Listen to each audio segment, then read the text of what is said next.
very much. Mike, maybe you can take the next question. From Antonio Haider, also watching on Facebook. What's the best way to change social behavior when people don't listen, contradict, and argue? What's your view on fast societal change? Antonio asked that question. If Antonio has the answer, he has a job, okay? Contact me with the answer to that question. Look, it is very tough.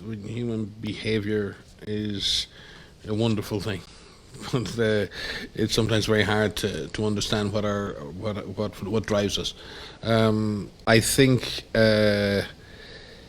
it's about persuasion when you're with colleagues and friends, and we've seen the arguments, and unfortunately a lot of the discussions we've had of late in many areas of our life, be it climate or politics or COVID, they become very binary, and it's good and bad, you're with us, you're against us. We've entered into a kind of a coarse dialogue on things in which we become ideologic and absolutist. And unfortunately, life is not like that. Life is about biology. It's squishy and it's messy, and there are no easy answers. So we can take a view that, well, you're wrong because you want socially distant, or you don't believe in the vaccine. But people very often have genuine concerns. Those concerns might not come from a place of good information. They may come from propaganda, but more often than not, the person you're arguing with has strong feelings that what they believe to be true is true, and that their views and their opinions are important and they should be listened to. The difficulty is listening to those opinions when there's clear evidence that that is not the right thing to do. And it's really easy in that situation to either become aggressive, to become dismissive, and then turn it into a battle of the facts or a battle of the science, and it turns into this kind of discourse that is not a dialogue anymore. It's me shouting at you, you shouting at me, I'm right, no, you're wrong. And in my experience in epidemics and Ebola and others, it really does require stepping back and leaving your ego at the door, leaving the need to be right or wrong at the door. All that matters in the end is we can leave the room and people have had an opportunity to think or rethink. And when you have a discussion with someone else who you don't believe is behaving in the right way, don't expect them to all of a sudden come to some realization that you are now right and you're a guru and you've been right all along. How many people in your life have ever announced that to you? Most of the time behavior changes comes when you're respectful. You give people the information, you give them facts, you tell them where they can find other facts, and leave them and give them space to think it through. And if enough people are having those types of conversations, I believe society moves through a persuasive dialogue and not through an ideologic slugfest, which we seem to have reduced our societies to, across politics and even on climate change and other things. So I do think we need to find another way to have our discussions with each other and within communities. The other thing is, within our community dialogues, we've kind of lost also, I think, that ability to discuss things as communities. We've become more isolated in our own worlds, our own unitary families. We are connected through social media, and that's one of the great advantages now, is that even though we might not be physically, we have communities. And I do think we need to, again, generate discussion that is healthy and not drive outcomes, because we need to score a point to be right or to be wrong. How we do that, generate a discussion where people can access the information they need.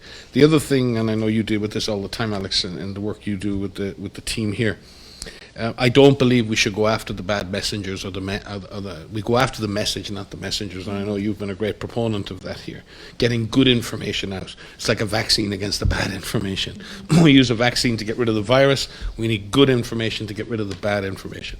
I don't think it's a good thing to be just saying we need to attack the message of that's the wrong message. I don't think that works in the long run. So flooding the zone, I don't know if the person's from America, but they say that in American football, don't they? Flood the zone, you know? I don't know. I can tell you about American football. But we need to flood that space. And if we leave vacuums are very dangerous things when it comes to attitudes and information. We need to fill the space with good information, with dialogue, and with persuasion, not not vitriol and accusation, and that for me takes longer. It's more frustrating, but when change comes, it's real, and we need to shift the mores of society. I know in many societies, for example, when you look at things like driving under the influence, and for many years, driving under the influence of alcohol in some countries was entirely acceptable.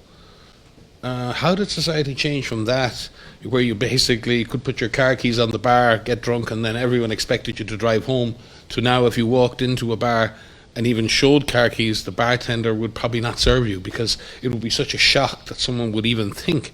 How does society move from a complete acceptance of a behaviour to a completely different way of thinking about something?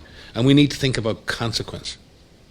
And when we start to think about the consequences of our actions, if we speed, go beyond the speed limit, if we drink and drive, and we stop thinking about what speed it should be or what the level of alcohol should be, and we have all these arguments, if we think a little bit more about what are the consequences of those actions, when a mother has to bury a daughter because they're killed at a pedestrian crossing by a drunk driver, that's consequence. And when people start to think about consequences, I think they become more reasonable in at least discussing what has led to those consequences.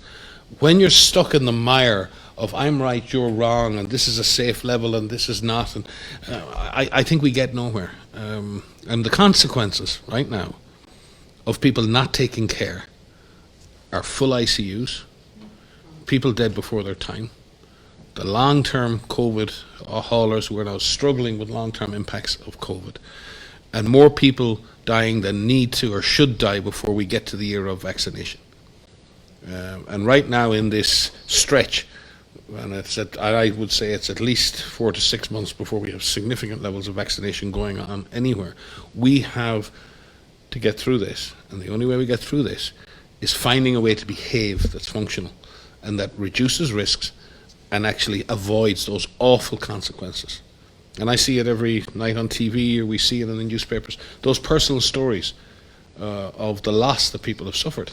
And the virus that killed them came from somewhere. It came from the community, from us, and our behaviour determines those consequences. So reasonable, respectful dialogue, push good information. Don't expect your argument to win. It's not about winning the argument. It's about changing behaviour and changing expectations around behaviour. I think if we take that approach, we'll bring more people with us on this journey. And we may win less arguments, but does that really matter?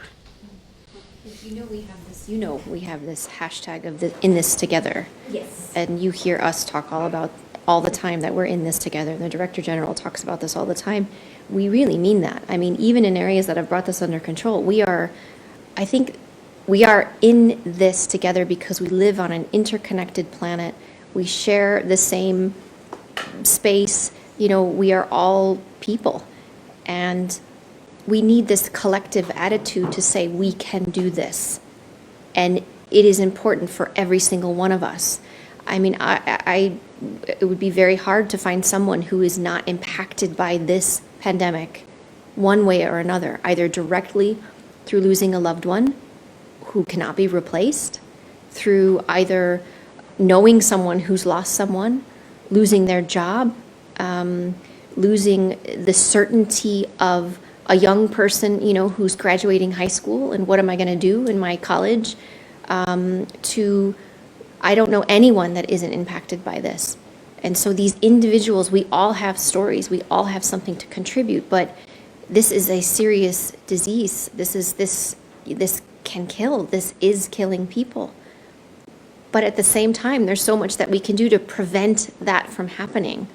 If we can think collectively about the prevention aspect of it, because that is within our power to do, this vaccine, when it is available, vaccines, I will say, when these vaccines are available, it will, be that last thing that can help in addition to everything else that we are doing. But we need a collective energy around ending this together. And I just, we had a question the other day at the press conference, and the question was, does the vaccine, the results from the Pfizer vaccine or the Moderna, or does it give you hope? And of course it gives us hope. But I want every single person to realize I'm the hope. You're the hope. Every single person watching is the hope to get us through this, because we have the tools to get us through this. So a vaccine makes us think in the long term, how are we going to get through this through next year? But I'm the hope, and so are you watching.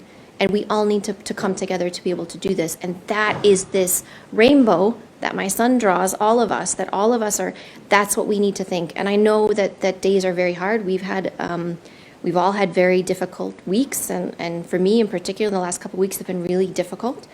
But we have hope, and I get accused of being too hopeful. But you know what?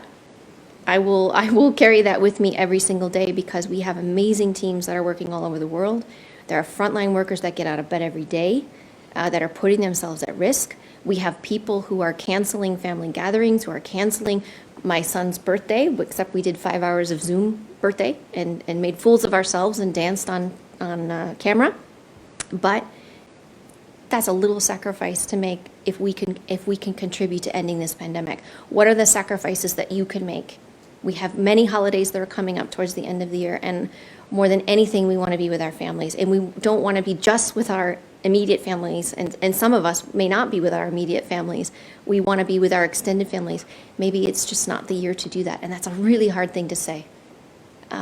But these are the decisions that we're going to have to make, and these are hard decisions that we need to make.